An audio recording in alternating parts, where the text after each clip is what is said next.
To change your email address on Snapchat using your Android phone, follow these quick steps. Open your Snapchat app and tap on your Bitmoji or profile icon in the top left corner. Then tap the gear icon in the top right corner to access settings. Scroll down to the email option and tap on it. Now delete your current email and type in the new email address you want to use. After entering it, Snapchat will send a verification link to that new email.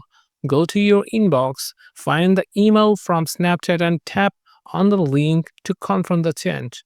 Once verified, your new email address will be linked to your Snapchat account for login, recovery, security alerts, and notifications. And that's it. You have successfully updated your email on Snapchat.